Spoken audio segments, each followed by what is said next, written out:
এবার এই দিনের বিশেষ দিবস ও উৎসবের গল্প শুনি।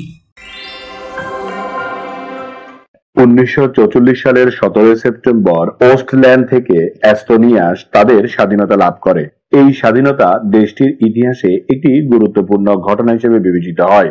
দীর্ঘকাল জার্মান ও সোভিয়েত ইউনিয়নের দখলে থাকার পর এস্তোনিয়ার জনগণ মুক্তির আকাঙ্ক্ষায় স্বাধীনতার ঘোষণা দেয়। এই ঘোষণা এস্তোনিয়ার ভবিষ্যৎ স্বাধীনতা আন্দোলনের পথ প্রদর্শক হিসেবে গুরুত্বপূর্ণ স্থান দখল করে আছে।